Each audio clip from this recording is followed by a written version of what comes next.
In the millennium year of 2000, director Ron Howard and star Jim Carrey gave the world a satirical look at modern Christmas through the lens of an old classic. In 2024, we try a bourbon that, Brad, are you ready for this? Oh, I'm ready. Is a real workhorse.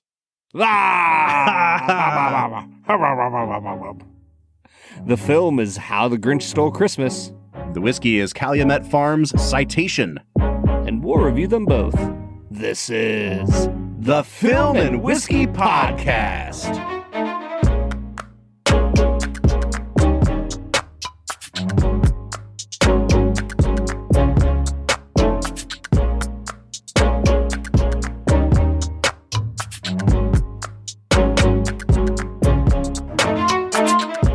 Welcome to the Film and Whiskey Podcast, where each week we review a classic movie and a glass of whiskey. I'm Bob Book. I'm Brad G, and today I am setting the over-under on Bob's score for this movie at 4.5. I guess it would be 4.75 since we're allowed to go in half increments. Now you can go at whatever you want when you set the over-under. That is true. I'm going to set it at 4.75, folks. So if you want to take betting, we are now on DraftKings.com for each episode. Actually, you can just Venmo us your bet. Yes, there you go. We promise to give you good odds. Yeah, of course. So, Brad, at the beginning of every episode, I say the phrase, we review a classic movie and a glass of whiskey. And are we reviewing a classic or what, Bob? Never has that word been doing more heavy lifting than it is today. Because we are looking at not the actually classic 1960s short, The Grinch. We're looking at Ron Howard's, I don't know what the word is. I don't want to call it abominable, but I want to call it sensory overwhelming experience. The year 2000's The Grinch. Did you need to go see your therapist after you saw this movie, Bob? Man, I'll tell you what, dude. Let's set the stage here a little bit. I have been dreading this for weeks, Brad, because I remember this movie being a little too much even when I was a kid. But because you're a kid and I grew up in an era of Nickelodeon where everybody was sliming each other and everything else. I just see little 10-year-old Bob sitting with his arms crossed, like his leg crossed over the other, tapping his foot. Yes. Yes. It was a little much. I mean, I can't say you're wrong. I would like to say that you're wrong, but your little sisters are over there like, wow, Grinch, what a great movie. And you're just ruining everybody's Christmas. Let me get to my point more quickly than I intended to. I know I can be long-winded. Brad, I think this is actually a really important historical document because I don't know that future generations will be aware of what it was like to consume media as children of the 90s. What were we being fed? Our media diet. And Nickelodeon stuff, it was just, there was so much overwhelming sensory experience. Everything was tangible. Everything was about getting slimed and the garish, really bright visual colors. And, I think this is born out of 1990s overbearing entertainment. This is just as related to Nickelodeon as it is to that crappy Godzilla remake that we've been referencing from the late 90s. It is the culmination of a half decade of visual and auditory assaults on the senses. And I think that it's kind of I want to put it in a museum. You know what I mean? Yeah. No, I was going to say, if you want a shorter version than having to watch this movie, go on YouTube and just look up the old Sonic the Hedgehog ads for Sega. And to me, those are peak 90s ridiculousness. I look back on those. I'm like, what did they think that they were doing? Why? How did that attract people? Mm-hmm. But I mean, it did. I guess we spent money on these things. We obviously spent money on How the Grinch Stole Christmas, Bob, because this was it the highest grossing movie of 2000? Yeah, so we've been going on domestic gross for every movie we've reviewed this season. Oh, and by the way, if this is your first episode, welcome into Film and Whiskey. We usually talk about better movies. TM. That's our Bob, slogan. You do know that if there's somebody new to this episode, it's probably because they like this love movie. this movie. And I am so sorry for what's about to happen. And your first words to them are, we usually do better films than this one, the one that got you your to listen. favorite movie. Yeah. So this season, we are looking at high grossing films. So usually it's the highest grossing film from each year from 1988 to 2019. We have landed in the year 2000, where we are actually doing the highest grossing domestic film. I think it was only like 6th highest grossing worldwide, but people in America ate this up. And Brad, you're absolutely right, man. I think that if this is really a spiritual cousin to any form of media, it's not even just like the TV and movies of the late 90s, it's the commercials. Yes. Yeah. And I think that like one of the most generous things I can say about this movie is that everything's intentional. Like, I don't think they decided, like, I think it would look cool if we did this. And then they just made a movie where every single shot is a Dutch angle. Like, it's doing this on purpose. And if I'm putting on my thinking cap, I think it's because Ron Howard, a very good director, was trying on purpose to mimic the advertisements and commercials of the late 90s to help underscore the point of his movie, which is anti-commercialism. Like, it makes sense why he chose to do it. He definitely made choices. The question is, were those choices the appropriate choices, and did they work? And Brad, I am very excited to hear your thoughts on that today. But before we get into that, it's time for our first segment of the day, which we call Brad Explains. Brad's gonna give us the movie plot with only 60 seconds ticking on the clock. So let's go ahead and hear your take with this little segment that we call Brad Explains. Brad Explains is the part of the podcast where Brad breaks down the plot of the movie that he has just seen, often for the first time. The $1 million question right now, Brad, is this your first time with Ron Howard's Grinch? It is not. I did not see it as a child, as you would have imagined. In fact, I never even watched Nickelodeon. I don't know if I've ever seen an actual episode of Slime Time. What was that show called? Oh, Slime Time Live. Yeah. Yeah, never once saw a single episode of that. I did, however, watch this probably in my college years. Oh, what a weird man. I just want to spend the whole episode hearing about that. Because that seems like if there's any age to get introduced to this movie, that's like the worst possible age. Because you're not old enough to have your own kids yet, but you have no nostalgia for it. You know what I mean? Like, I'm fascinated. I think it actually hit well in the college years because we're all kind of idiots when we're in college, sure, and we think that stupid stuff is funny. Mm-hmm. And so I remember walking away from it thinking like, oh yeah, like that was pretty funny. I think that was my takeaway. Like B-, maybe a C+. That was kind of funny. Jim Carrey is a unique talent. That probably would have been my takeaway. About 4 or 5 years later, I had a friend who it's like one of his favorite movies of all time. And so I watched it with him and enjoyed how much he enjoyed the film. And then I watched it for this viewing, Bob. You're such a good friend. I love my friends. I am very kind to them, especially you, Bob. I was going to say, in terms of Jim Carrey movies that Brad thinks are not that great, it does blow my mind that you gave Eternal Sunshine a 2.5 out of 10 and are primed to give this movie a much higher score. Oh, easily. Oh my gosh, dude. Easily higher than Eternal Sunshine. I need new friends, Film and Whiskey Nation. All right, Brad. So this was not your first time seeing the movie. Folks, it's The Grinch. I don't really know what there is to spoil here, but spoiler alert, Brad's going to break down the plot of the movie. You have 1 minute on the clock, Brad, and go. All right. So imagine the 1950s Grinch, but instead the Grinch wants to bone one of the main Whos in Whoville. Mm-hmm. And like, that's all you really need to know, folks. That's the kind of movie we're watching. Yep. The end. Is that a good, absolutely. Good summary? This is just like a deeply mean, ugly, horny movie.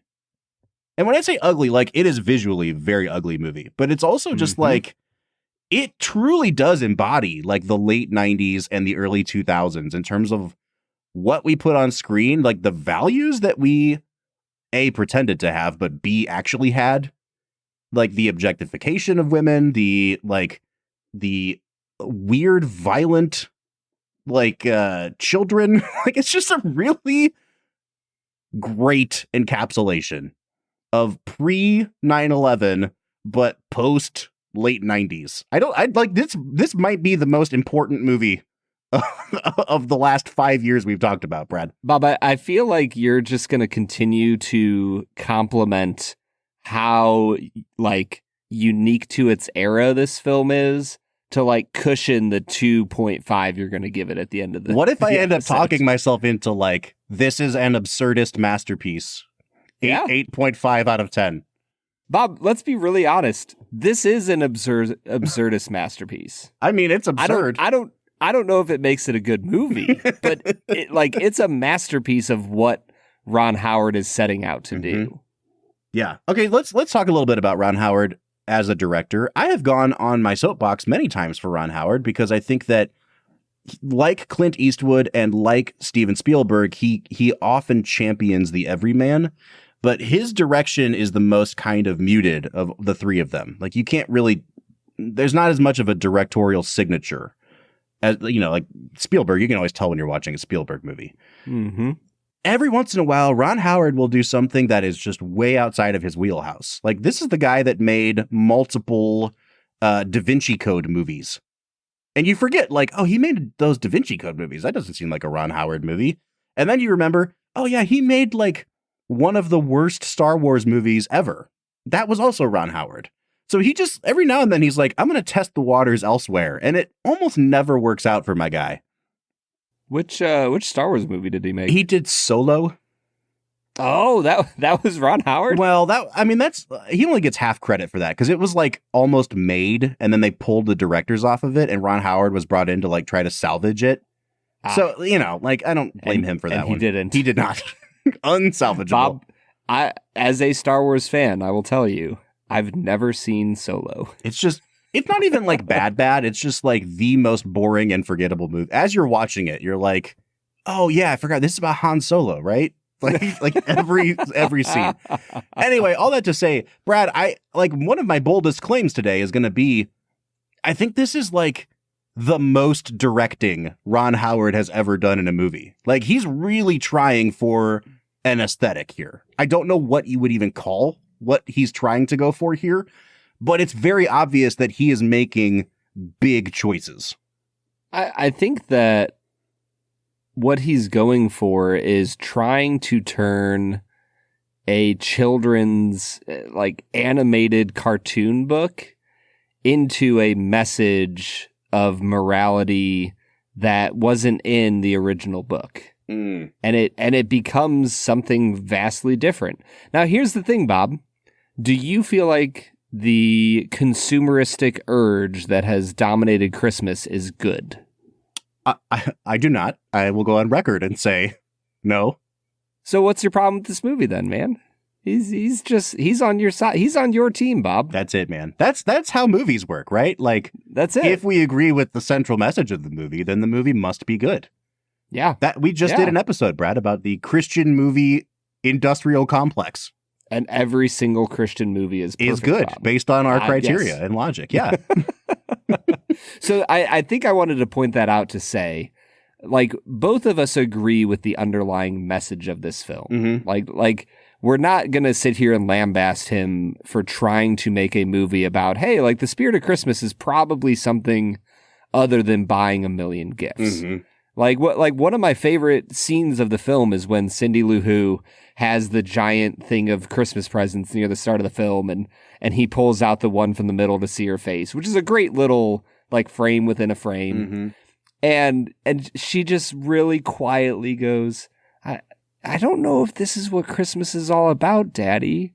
And it's the most sweet, precious little moment of the film, and it might be one of the only quiet moments of the film. Mm-hmm. And I loved it.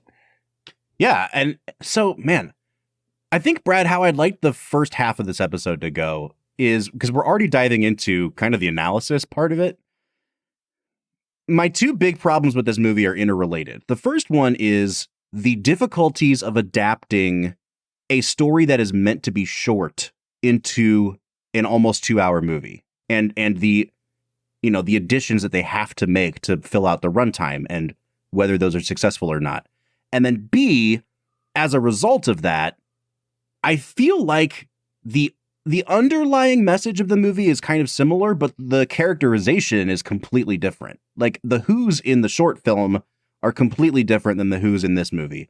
And I think they're trying to kind of update it for, quote unquote modern times. But I do feel like it kind of undermines the point of the movie, the way that they portray these characters. So I don't know if you're okay with it. Let's kind of just go through both of those points. And I want to start with an episode we released multiple Christmases ago, where we had a debate about which short animated film was better for Christmas time, Charlie Brown Christmas or The Grinch. What an episode. Now, you have very famously said, A, that you love Charlie Brown Christmas, and B, The Grinch has never really worked for you, the original Grinch cartoon. Yes. And part of your reasoning, as I recall, was that you just don't really like the animation style of Dr. Seuss. Yes, which is not totally fair. Just don't like is a very, very light encapsulation of the hatred. Really? It's that bad to you? Oh, I think it is one of the most hideous animation styles I've ever seen in my life. Interesting. Okay, I didn't realize it was that. I thought it was more just like, I don't care for it, Oh, no, I like, and I'm not, the animators for the Christmas special, I'm not blaming them. I hate Dr. Seuss's art style. Got it. Period. I think it's horrendous. The animators did a great job of mimicking it and putting it to screen. I think it's terrible. Okay. All right. We got that out off your chest. We're good. We can move past that. I did want to ask, though, so you don't really care for that special, but you have a good grasp on the way that it's told and the underlying message of it. Yeah. What do you think about the way that they, quote unquote, fleshed out the story for the 2-hour version? Because to me, Brad, when I think about this story, it is a parable. Almost the same way that Charlie Brown Christmas is like a parable. It's just a very short, it's not supposed to have a lot of context. You're not supposed to know why the Grinch hates the Who's. He just does. He's a guy who hates the Who's, and the Who's love Christmas. And to give him the backstory that they give him in this movie, and all the things they flesh out, it's like you tried to make the impact of the parable better by giving it more context, but in doing so, you actually rob it of all of its power. Jesus's parables in the New Testament, my guy knew what he was doing. If those if those parables were, multiple chapters long, they would lack the rhetorical power. So, I guess just on a rhetoric level, Brad, did they ruin it here? Honestly, Bob, my curiosity is, so obviously your opinion is that yes, they did ruin it. I guess I'll speak to that point. I don't think that they ruin necessarily the moral of the story with most of the characterization. I honestly kind of like the idea of the Grinch being a part of the society and then being rejected because of his skin color and his just robust facial hair, if we can put it that way. None of that bothers me. I think that the only characterization that just feels so far out of left field is how deeply what's her name? Martha May something. Oh, yeah. Christine Baranski wants to have sex with the Grinch. I mean, bad, dude. So bad. Sister it's needs so weird. And if they literally just fully cut that piece out of the story, or not even cut it out of the story, it's just poorly directed. I like that he thought that this girl was cute. That is so relatable to be somewhat of a loser in your class, at least self-perceived that way, and think that the cute girl in the class might ever like you. That's a classic storyline that we can all relate to. It gets weird when they become adults. Yeah. And I think that a different director might have done a better job with it. But that's the primary point for me that kind of muddles the entire message of the original Grinch. Yeah, the way I see it, they add two crucial things to fill out the runtime. Number one is they try to answer the question of like, why does the Grinch hate Christmas / the Who's? And then the second is like, they try to add context to the Who's themselves. So like, instead of in the original version, like they are not really caught up in consumerism. In this version, they have to overcome their own consumerism. Like that's their obstacle to overcome. And I think they both have their own flaws, but the biggest flaw of the movie for me is like those two stories are kind of happening separate from each other. So like the Grinch hates Christmas, but only as an extension of the Who's loving it. Like he doesn't really hate Christmas so much as he hates the Who's. And he had a really traumatic experience happen to him around Christmas. But when they have this flashback and they show that the Grinch was like absolutely bullied and humiliated by grown women and children and then forced into exile as a small child, like what is actually happening there has nothing to do with the consumeristic attitude of the Who's. It's like the Who's are awful, awful people. And their consumerism is only one facet of how they're awful. And so the end of the movie attempts to fix this by them overcoming their consumeristic impulses. But like, they don't fix anything else. Like, they're still racist. They're still like, they're just horrible, horrible people. And I think that's like, that's the thing that pisses me off is like, it tries to manipulate you into thinking like, oh, they've overcome this one thing. So now we can like cheer for them. Absolutely not. Like, I want the Grinch to go Django Unchained on this entire village. I would like to see an absolute bloodbath at the end of this movie because those people deserve it more than anyone else. How the Grinch Stole Christmas, Django edition. I don't know, man. Am I far off in my assessment here? I feel like they tried to patch up a whole host of awful, sinful things these people do by like having them fix one sinful thing they do. Sure. I think that the problem here is that Ron took things, he allowed it to go too far. It is Ron's fault. It's all Ron's fault. It is Ron's fault. Like and I say that because he is the one who chose the general timbre of the film. Mm-hmm. Like the sound and the garishness that we talked about earlier. Everything is so over the top in order to portray Americans' ridiculous consumption habits, but he never pulls the reins in on any other elements of it. Mm-hmm. And so I think that you end up with the Grinch being the most over-the-top Grinch you will ever see in your life, and the Who's being the most over-the-top Who's. Right. And the storyline being the most over-the-top storyline. Yeah, and it undermines exactly what they're trying to say, because, like, you know, even if we grant him that, like, the way he's shooting this movie is supposed to be a reflection of the commercialism of the 90s or whatever, it's not like they stop doing it at any point in the movie. Like, the movie is a giant commercial based on the way they shot it.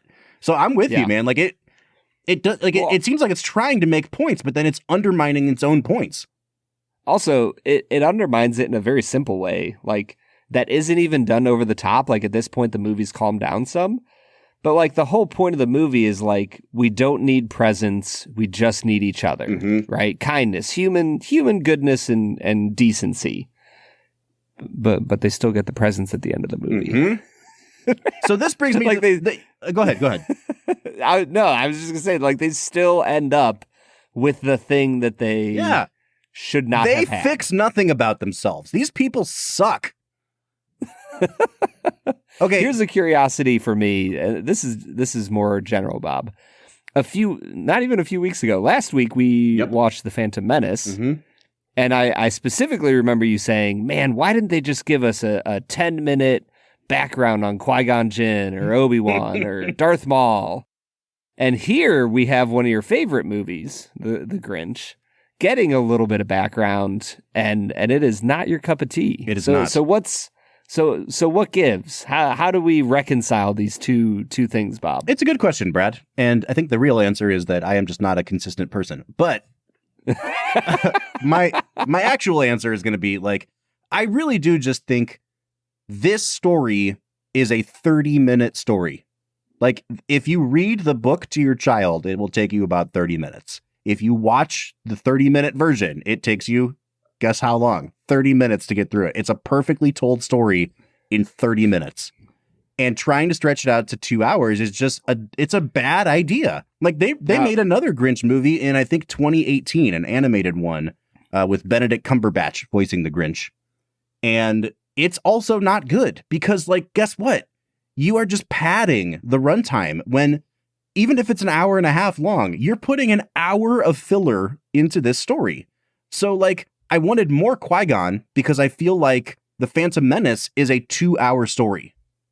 You know, actually 2 hour plus, right? But sure, like, it needs to be filled out even more because it's being told on this big canvas. Whereas The Grinch is like, it is intended to be a very simple story and it doesn't need the context that they're trying to like force onto it. Now, I will say, Bob, in defense of my boy Ronnie, this is an hour and 44-minute movie, and I looked when the credits came up, and it was at an hour and 38 minutes. Sure. So this is very nearly a 90-minute film. Yeah. Bob. And I will still say 60 minutes too long, Brad. you would prefer the 38-minute I sure Jim would, Carrey where version? no one's horny. Like, very, very importantly. Joke's on you. That's the 38 minutes. The R-rated version. Just the horny parts. Okay, so I want to talk a little bit about the second part of what I was saying, which is like the characterizations changing. And Brad, you know, I do think that at the end of the day, the message is Christmas isn't about consumerism. Like, we reached that conclusion when we were talking about Charlie Brown. Like, they both kind of say the same thing. But what I really love about the original Grinch is that the way they get to that point is that if you really think about the Grinch, it's that he's been misunderstanding them the whole time. Like, he thinks, like, he you know, he's looking down at Whoville and he's like, I can't stand all the noise from their toys, and I just hate that they're making all this cacophony. So what am I going to do? I'm going to go steal it all from them. Because in his mind, he's thinking they make lots of noise with this, so they must love these things. And I hate when they gather around and sing. I just hate it. I'm going to take it all away from them, and then they'll be sad. And the big reveal is, like, presents are fine, but they never cared about the presents to begin with. And it's when he hears them singing in the absence of their stuff that he has a change of heart. It's a really beautiful story. And so, like, it's anti-consumerist, but it's anti-consumerist because the Grinch misunderstood them. Whereas in this movie, they freaking suck. And he's right about them the whole time. And so his plan to get back at them is to steal all their stuff, but it's more of a revenge story than anything. And so at the end of the movie, like, I guess they have a change of heart, but they decide, like, we don't want to be sucky anymore, so let's embrace the spirit of being together. But it completely changes the calculus of the Grinch needing to have a change of heart. Like, he had a change of heart in the first one because he had fundamentally misunderstood them to begin with. And in this movie, they're the ones misunderstanding the Grinch, and I just don't feel like it sticks that landing. Like, it tries to arrive at the same place, but it completely flips the characterization of the Who's and the Grinch to try to do it. And I just don't feel like it works as well. And I'd like to hear your thoughts, because you're a guy that doesn't like the Grinch anyway, so it probably doesn't matter to you. But, like, I mean, do you know what I'm getting at here? Oh, 100%. Can I get biblical here for a second, Bob? Please do. Like, the essence of being a Christian, in a lot of ways, is summed up by Jesus when he talks about, like, the world will know you, Christians, by the love that you have for one another. And this is in the middle of a passage where he's talking about, like, leaving them and darkness and suffering. And the implication is, when things are really terrible and life is insanely difficult, which, as we all know, happens a lot, you will be known by the love that you have for one another. And I think that's kind of what the original Grinch is getting at, right? Like when things are really bad, when you're suffering, quote unquote, and it's a children's story, so suffering equals losing your toys. What do we recognize? Oh, wow, they actually love each other. And it's the recognizing of that converts the Grinch, if you'll allow the metaphor to continue. In this one, Ron recognizes like one or two elements of that and is like, but also I hate commercialism and we're just going to focus on that. Yep. Like we're just going to focus on the consumerism and how much I hate that. And it's been so in his face for about 20 years now. Like 80s and 90s are not known for their subdued nature. And so it would make sense that he would want to mock the last 20 years by making the most ridiculous version of it possible. And so I think that's why, to me, Bob, I almost just consider them completely separate films. Yeah, I'm glad you said that, because you kind of have to. Like, you can't think of them the same, because they are two completely different movies that are trying to make, like I said, they're trying to make the same point, but they're really not. They're making two completely separate points from each other as well. Brad, I know, before we go any further, I won't talk about the old Grinch anymore, because you've provided a good segue out of it. But I have to say, what I love about the old Grinch is that we don't even know what the Grinch's relationship is with Whoville. Like, we don't know if they've ever seen him before. He just hates them. He just lives on a mountain and hates these people. And their first exposure to him may be him stealing their stuff. It would explain why Cindy Lou Who doesn't recognize him and thinks that he's Santa Claus and buys into all his lies, because they are such a naive and welcoming people.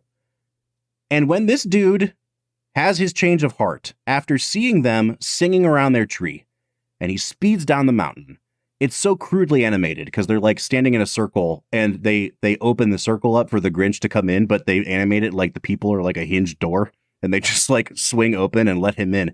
It's such a great picture of like who these people are. They never cared about the toys. They never cared about the stuff. At their core, they're like a beautiful, welcoming people. And the moment that he turns and comes to them, they welcome him with open arms and they let him carve the freaking roast beast. And in this movie, like, the Grinch comes riding into town, and the only reason that they welcome him is because they're like, he's doing to us what we've been doing to him for 50 years. Like, look what we hath wrought. And then they're like, maybe we shouldn't suck so much. And again, like, that's an effective way to tell a story. It is not the Grinch. This thing is an abomination to Grinches everywhere. Must burn. Bob, I am going to take How the Grinch Stole Christmas to the finals of our bracket at the end of the year. Just so I can burn it. No, just so that it lives on forever and is never burnt. Much, dude. All right, Brad, we have done all the analysis on this movie, and we haven't talked about performances at all, but I think this is a good place for us to stop. Let's drink some whiskey. We'll come back and we'll talk about Ronnie and Jimmy and all the people involved in this movie. What do you say? Let's get to it, man. Although I'm not sure if there's anybody else involved than Jim Carrey.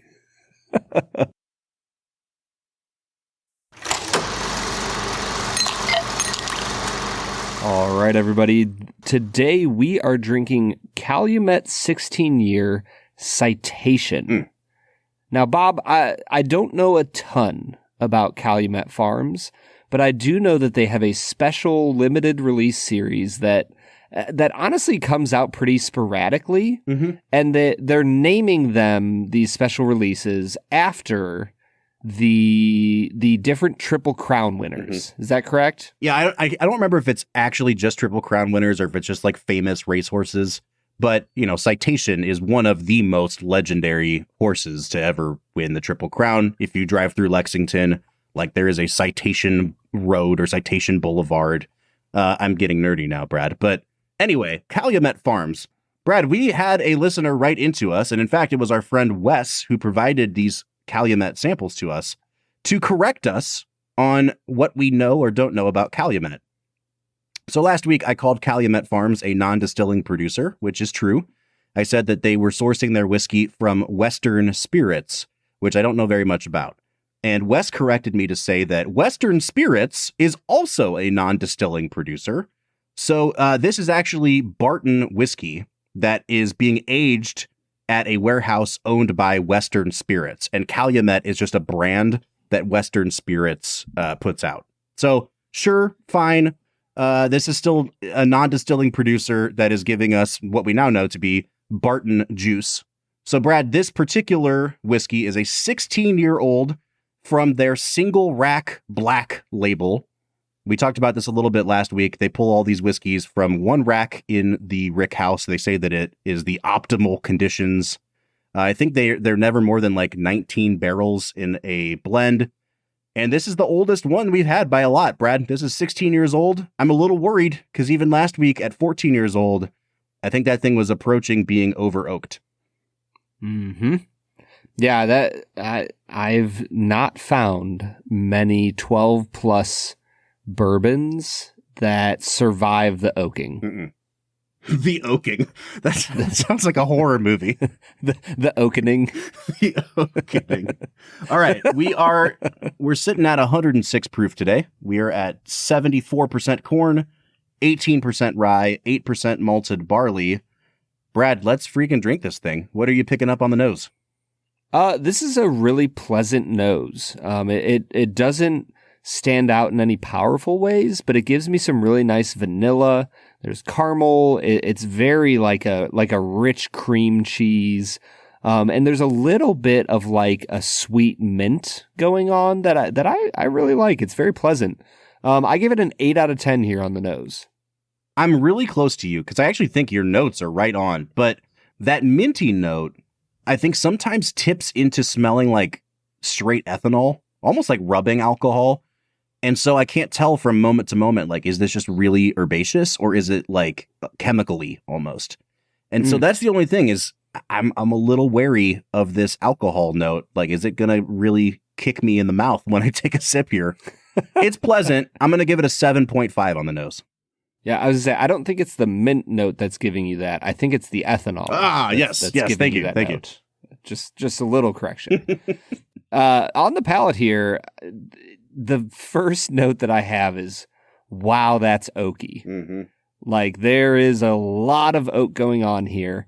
Once you kind of push past that with the second and third sip, there's some cocoa powder. The vanilla continues through. I got like a nice like raisin type of vibe. It's got a little bit of a ground coffee smell to it. I came down a little bit on the palate. I'll give it a 7 out of 10 here. It's good product. It should be like 12 or 13 years, not 16. Brad, I'm in a very interesting position right now because you sound like Bob Book right now. You sound like a guy who, I'm not saying you're lying about your position or even couching it in nice things, but you're like, if you think about this, and I'm going to be the Brad G here because you said the words, hey, once you push past the first sip and give it a second and third sip, it gets better. Brad G would look me in the eye and say, Bob, you shouldn't have to give it 3 sips to think that it's a good whiskey. Yeah, that's true. So I'm going to be the Brad G here. It's just too oaky. It just is. And that first sip, dude, like it was the front of my palate. And then you said, oh yeah, it's on the front of your palate. And I was like, okay, hopefully I will push through this all the way through. Oak, oak, oak. And it's like you get just the faintest glimmer of sweetness. And then it is swallowed up once again by just straight woody notes. It's certainly something, man. I'm sure there are people out here who love their whiskey to taste like this. But this is just not, I like my decadent, rich whiskeys. This is not that, man. I'm going to give it a 5.5 on the taste. Wow. Yeah, I'll just go on to the finish. For the finish, I'm at a 7.5. I think that the oak continues through very strong, as you said. I get a little bit of black pepper, a little bit of leather. It has some of those kind of classic bourbon finishing notes that you would have from a more heavily oaked whiskey. 7.5, decent finish. on a decent whiskey. I'm going to give it a 7.5 too. And I'm going to, I'm going to pull a Bob book now. When we were at the New York whiskey competition, Brad, we got one sip to judge these things. That's it. I mean, like, if you really wanted to take a second sip, you would, but we're drinking like 100 samples a day. So you're pretty much taking your notes based off of one sip. You are absolutely correct in that the second and third sip on this are significantly better. Much more caramel, much more brown sugar here. And that's going to bump my finish score up a little bit, because when I think about like a finish, I'm thinking about the lasting impact of the whiskey, and I include like a second sip in that. I'm going to give it a 7.5 here, but my balance score, I can't pin down, dude, because this was a wild ride. Yeah, I think that it's a wild ride and not in a great way.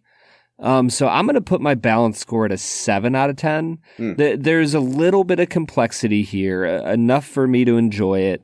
It's just so heavily oaked that I can't go any higher than a 7. Man, I want to use this in like an infinity bottle. I feel like this could give so much character to a bigger bottle of whiskey.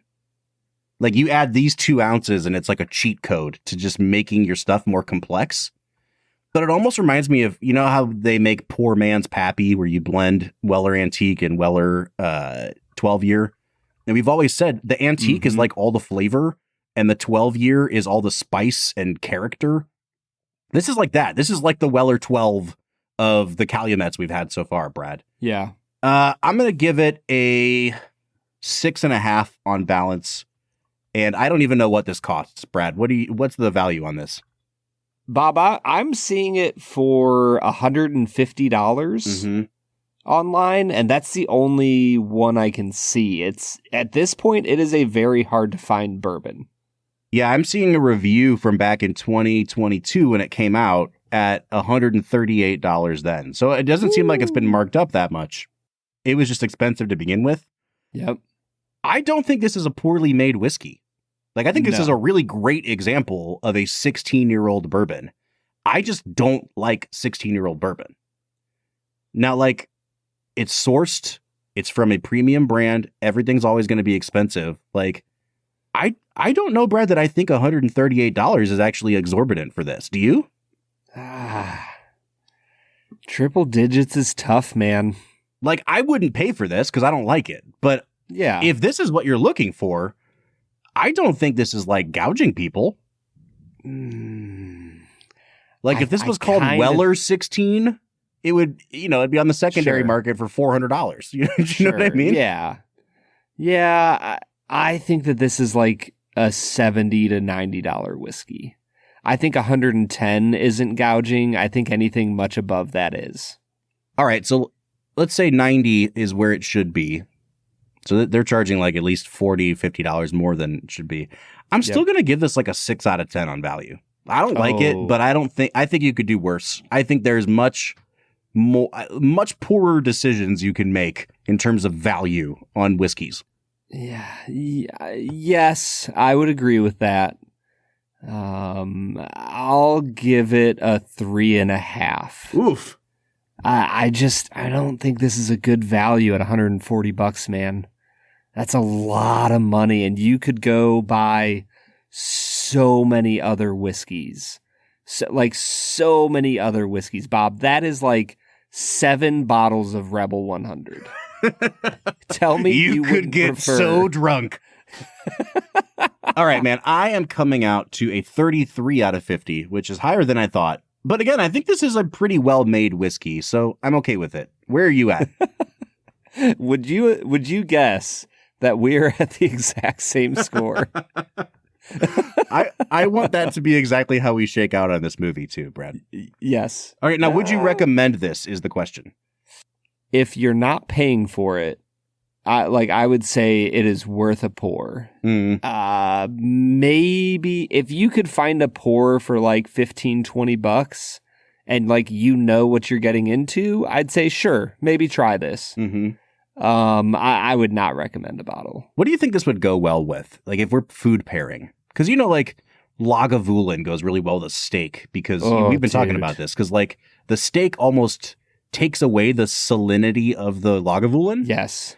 But you get the smoke a little bit too. So like this, I don't know if this would go well with a steak, but it definitely, like, you couldn't drink this with like fish or chicken. It's too oaky. Like, it needs something with a ton of flavor. I don't think it's a dessert bourbon. Like, it's got to be beef, right? No, it's not beef. This has to go with like an insanely long smoked pulled pork, or like a brisket maybe. I think that this has to go with just the juiciest pulled pork you've ever had in your life. That makes sense because of there's so much oak. Like, it'd have to be something smoked. Mm-hmm. Yeah. Yep. All right. Well, there you go, folks. Get yourself a brisket and a bottle of Calumet 16. Brad, let's get back into talking about The Grinch. What do you say? Let's get to it. All right, everybody. That was Calumet 16-year citation of whiskey that will just cost you too much money, Bob. Mm-hmm. Yep. You know it's not going to cost you any money at all?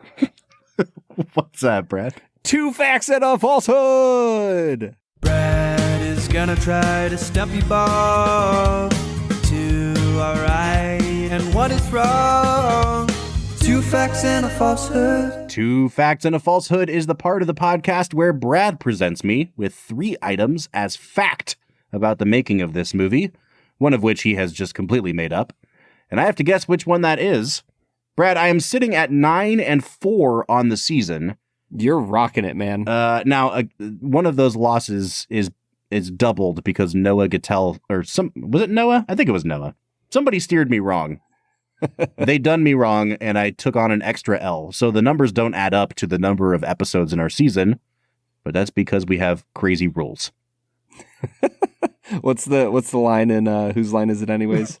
The games are made up and the points don't matter. Yeah, and the points don't matter. That's 100% what this is, man. All right, hit me with the 2 facts and a falsehood, Brad. Fact number 1, Jim Carrey was suggested for the title role by Audrey Geisel, the widow of Dr. Seuss, who controlled the rights to the book. She also suggested Jack Nicholson, Dustin Hoffman, and Robin Williams. Fact number 2, Jim Carrey would often smoke in order to cope with the stress caused by the intense makeup process. However, as his suit was covered in yak hair, he had to use a very long cigarette holder in order to avoid a potential fire hazard.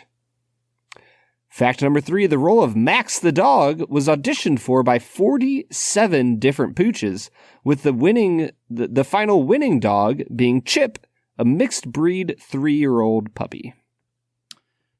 These are good, man. I actually have no idea.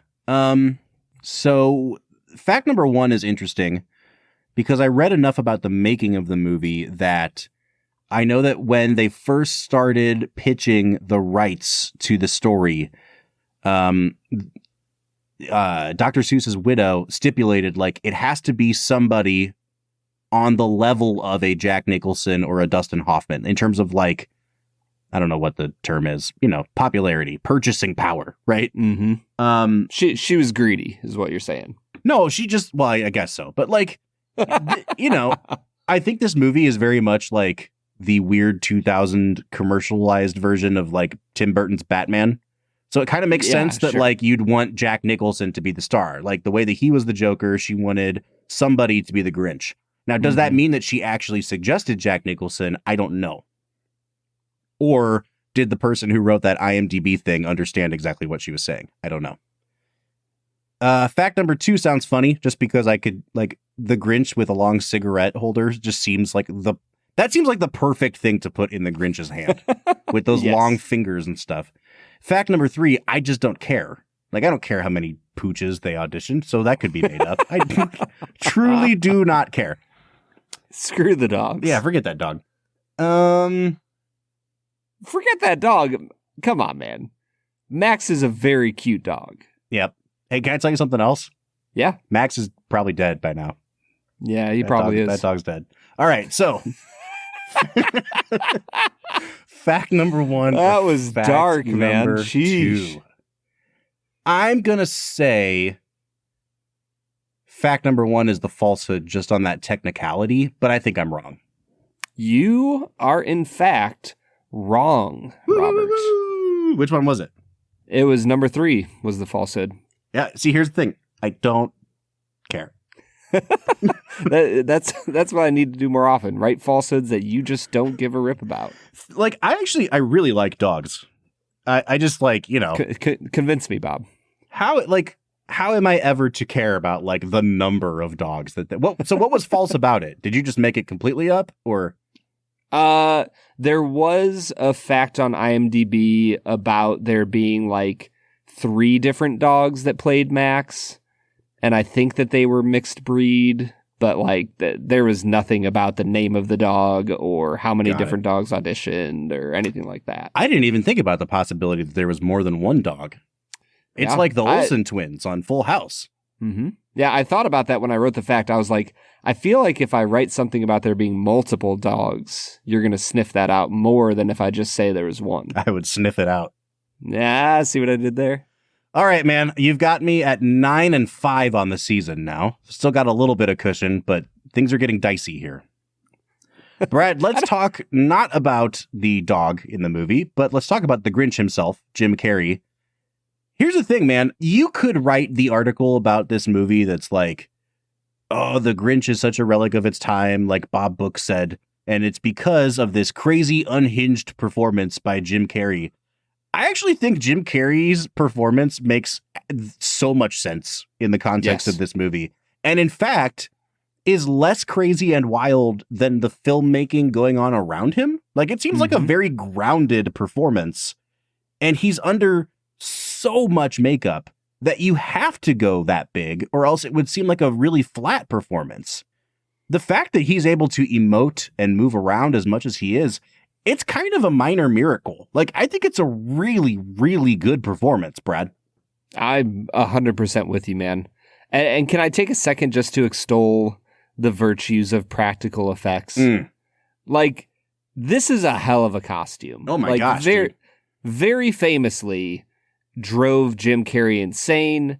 The costume director who put him into it every day nearly quit because Carrey was so difficult to work with. Like it's almost legendary how terrible of a costume it was to get on. But I'll tell you what, man, I don't know if I've ever seen a better, just ridiculous costume that looks perfect. Mm-hmm. And the thing is, like, the way they shoot this movie, I hate the cinematography, Brad. Like, it's ugly. There's like, sometimes there's a weird fog filter on top of everything. Everything's at an angle. The angles themselves, they reveal too much of the sets a lot of times, so it doesn't look like a real town. It looks like a set. Mm-hmm. And even with all that going on around him, like, I never was looking at Jim Carrey's costume going like, that's a costume. Like, it is, it's one of the best costumes I've ever seen. It's like incredible. And the performance underneath it is spectacular. And it's because Carrey is such a brilliant comedian. And he knows, like there are moments in the asinine ridiculousness of his performance. Mm-hmm. There's moments where he draws it in, and he almost he often uses his body in a very big, wide fashion when he's engaging with the Who's. And it's almost like he's trying to get big for a bear and like scare them, right? Mm-hmm. But when he's on his own in the cave on the top of the mountain, like, the scene where he's putting together his schedule, he's drawn in on himself, he's inwardly focused, and like, Carrey just has a talent for this type of comedy that I don't know if anybody else has. I will say, like, that part of the movie was the worst part for me. Like, the first half of this movie, for many reasons, was like unwatchable. Like, once the actual plot kicks in and he's like, I'm going to steal Christmas, the movie gets a lot better. But if there was one scene that I could do without, it's that one where he's just in his cave chomping on glass and basically doing like his version of Robin Williams riffing in Aladdin. You know, like there's like multiple points in Aladdin where it's like, I don't think they could actually cut around all of this improv, so they just kind of left it all in there. That's kind of what this feels like. It just goes on for way too long. But overall, I think this performance is a huge success. I do want to ask you about his voice, because, you know, very famously in the original, it was voiced by Boris Karloff, one of the great voices. And in this movie, Jim Carrey's like, you can tell he's kind of trying to pay homage to that voice, but he's more doing like funny Sean Connery. Like there's a lot of Sean Connery here, and it is also a choice. Yeah, I think it's fine. Yeah, that, like his voice never bothered me. I think it fits with the character that he's trying to create. I think it would have bothered me in a more or in a less crazy movie. Yeah, but like you got to pick your battles, honestly. Yeah, like if it was a very accurate live action readaptation of the animated film, but it had that voice, it would not fit. It would be over the top. But what is over the top anymore, Bob? No, there is no top. Redefined it. Brad, I don't want to spoil. Actually, I do. I'm going to spoil my let's make it a double here because I don't want to wait until we get to that segment to come back to this. I do think that I saw a lot of Bert Lahr's Cowardly Lion in his performance. Like from the extent of the makeup and the heaviness of the costume, but also like just the way he moves. Like I really do think Carrey was probably watching The Wizard of Oz to try to get some pointers for how to act underneath all this makeup. And you can draw a through line from the Cowardly Lion to the Grinch. There's a lot of voice similarities. There's a lot of movement similarities. I didn't know if that was something you picked up on. Like you and I are very famously not the world's biggest Wizard of Oz guys. And we haven't talked about that movie since, I don't know, season 1 or 2. But I kept thinking like, what does this remind me of? And it hit me halfway through the movie. Like it's the Cowardly Lion. And then I couldn't get it out of my head the rest of the time. Yeah, that did not enter my consciousness. I haven't thought about The Wizard of Oz probably since we reviewed it. But I think you're 100% correct. Like when I think back on The Wizard of Oz, there is, yeah. If he didn't watch it, I would be surprised. Yeah. Boom. I did it. I nailed it. You did it, man. You're doing great. Is there anyone else in this movie worth talking about, Brad? I think the little girl's great. Taylor Momsen? Momsen, yeah. Yeah, I think Cindy Lou Who is really well done. I think that if the notes for Christine Baranski were just be as horny as possible, then she does a great job. Yeah. I don't know if I like the performance. I definitely don't like the character. Yeah, I mean, I don't really think she's asked to do anything except be horny, so she's fine. So the mayor of this Whoville town is played by Jeffrey Tambor, very famous comedian, and I could not recognize him under the makeup and the buck teeth. But he looks no idea that was him. He looks like somebody else, and I couldn't place it. And I was thinking like, oh, this guy looks familiar. But then I saw Jeffrey Tambor, and I'm like, no, that's not who I'm thinking of. Like, even when confronted with the reality of who it was, I guess it speaks to the effectiveness of this makeup, because I thought he was being played by somebody else than he actually was. This makeup is weird sometimes, Brad, because it's really good on Jeffrey Tambor. It's incredible on Jim Carrey. And then you've got different stages of it. Like with the little kids, they don't put as much makeup on them. There's like the nose, but that's about it. There's not as much prosthetics. Christine Baranski barely has any. But then you've got like Molly Shannon playing the mom. And every time she tries to like say the letter M, she can't close her lips over the teeth. Yeah. And so like there are points where the makeup is really distracting.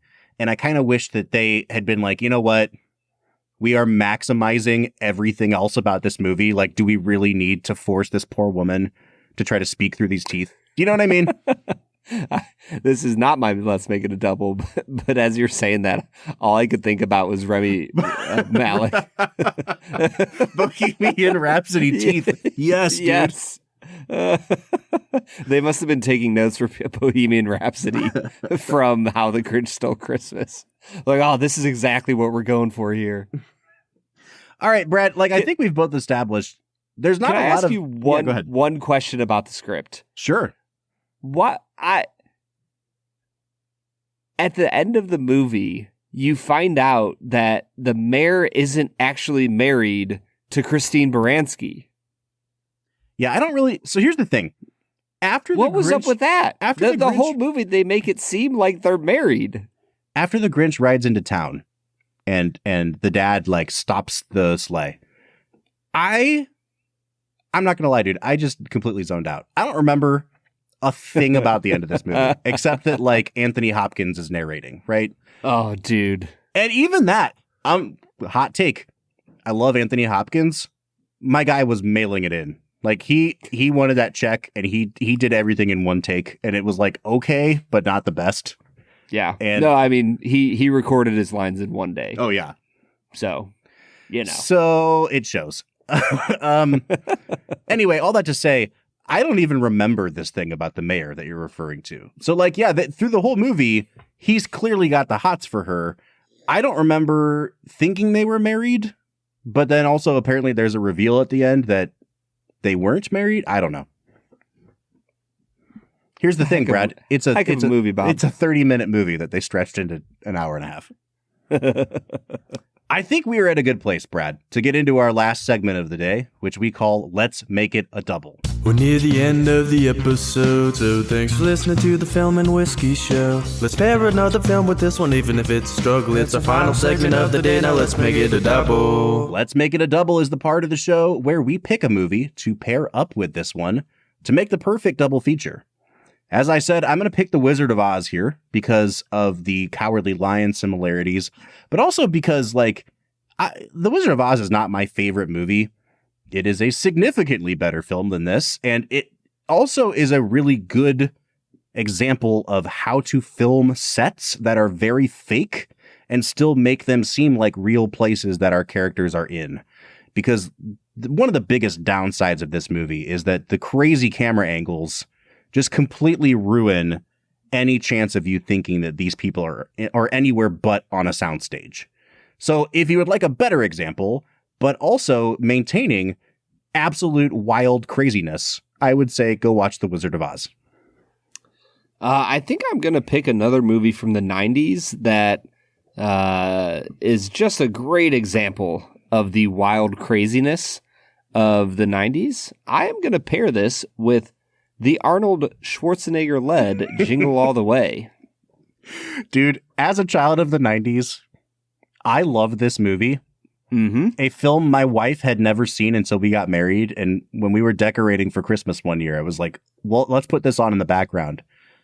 She was not into this movie, dude. Like, I don't think she hated it, but she was just like, you watched this as a kid? You liked this as a kid? What's going on? Like, it was just one of those movies, you know? 5-6-year-old Bob had much worse taste, apparently, than 10-year-old How the Grinch Stole Christmas watching Bob. How much better would this movie have been if Arnold Schwarzenegger had been like the mayor or something, though? Oh, bro. If the Grinch was played by Sylvester Stallone and the mayor was played by Schwarzenegger, yes. I'm 100% in. All right, so there you have it. I said The Wizard of Oz. Brad said Jingle All the Way. Honestly, I think Brad wins this round. That's just such a deeply weird movie. I love it so much. Yep. I thought it was a good match for this. All right, Brad, let's give this some scores. I'm going to be honest with you. I was fully prepared to come in and give this movie a 2.5 out of 10 based on the first half. In fact, at the halfway point, I texted you an article I found, and I don't know if I've ever agreed with more in an article than this review of The Grinch, and it was like a complete takedown of just what an abomination this movie is. I still agree with that, but I will also say that once this movie finds a plot, you kind of stop noticing how freaking weird everything else is. Like, the filmmaking gets more propulsive. There's like a rhythm to it. You're kind of used to the garishness of it, and so you kind of don't pay attention to that anymore, and you're just along for the actual Dr. Seuss written ride. And like, I kind of enjoyed the second half of this movie, Brad. I didn't enjoy it enough to give it a really high score, but Brad, I've been waffling between a 4.5 and a 5.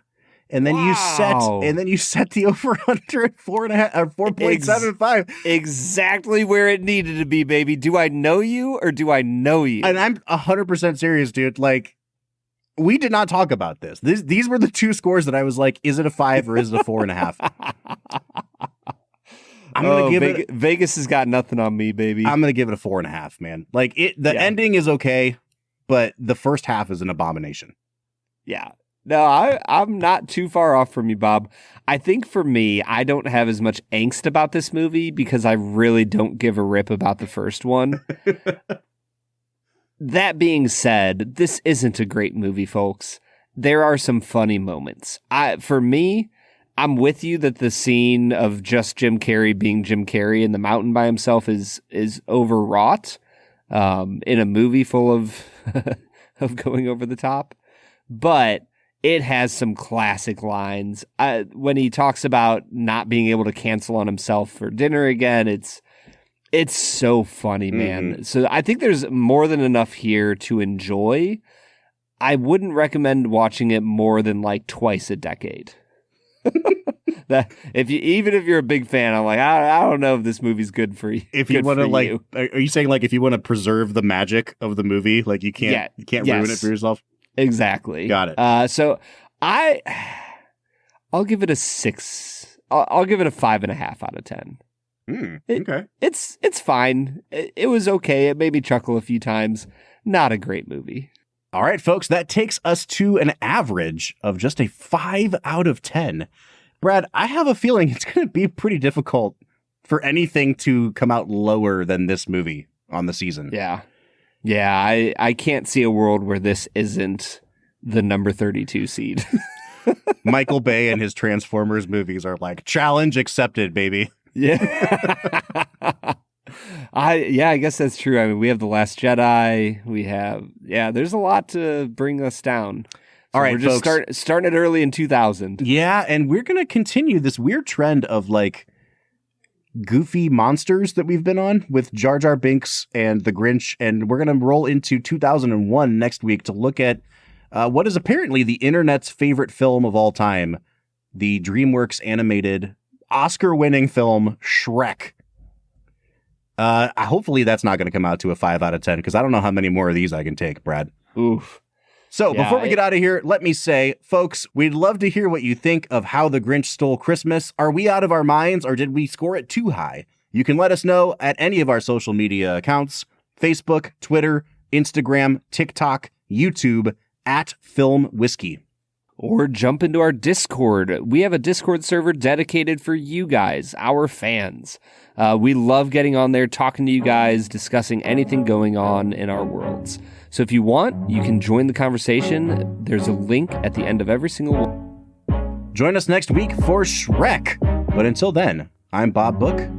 I'm Brad G. And we'll see you next time.